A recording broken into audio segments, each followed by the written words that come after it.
Assalamualaikum warahmatullahi wabarakatuh. Hello everyone, how are you today?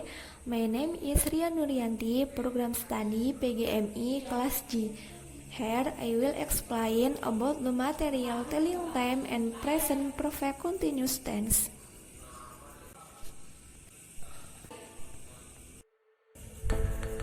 Telling time is a child's knowledge of time and hours in English. Talking about time, the time system used in Indonesian is different from that of England or America. In Indonesia, the 24-hour system is used, while in English, the 12-hour system is used.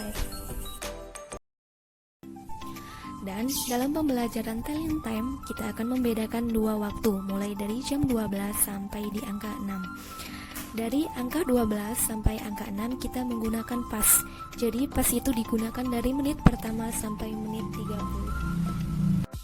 Sedangkan dari angka 6 sampai 12 kita menggunakan to, artinya menggunakan menit 30 sampai ke menit 59. Ketika ini jarum panjang di angka 12 dalam bahasa Inggris, maka kita menggunakan kata o'clock.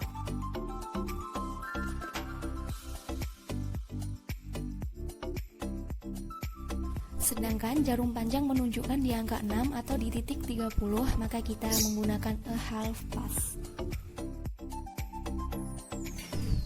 Ketika jarum panjang di angka 3 atau di titik 15 menit, maka kita menggunakan a quarter past. Dan ketika jarum panjang menunjukkan angka 9 atau di titik 45 menit, maka kita menggunakan a quarter to.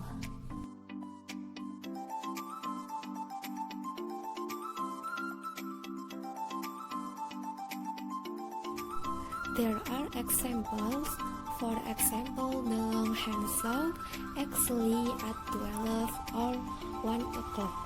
Then the reading is 3 o'clock.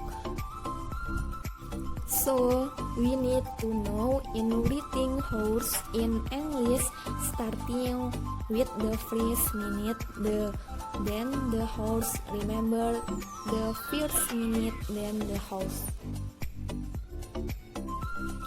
Contohnya pukul 5:10. Jadi menulis menit itu yang 10 dulu. Jadi menulis menit dulu. 10 past karena tadi 10 itu menggunakan past. Jadi 10 past 5. Jadi menit dulu baru jam.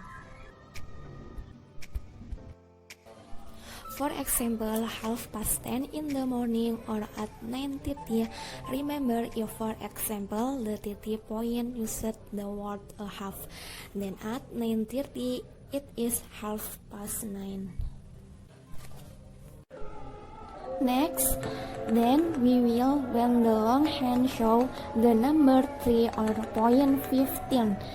The 15 point as the quarter past. For example, it is to 15 o'clock. So the English it is a quarter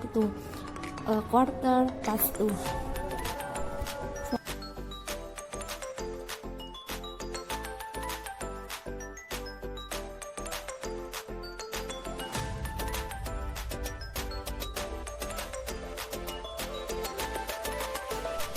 Next example, if the long hand show at 9 or the 45 point. For example, at 6:45 minutes, the English it is the quarter to 7.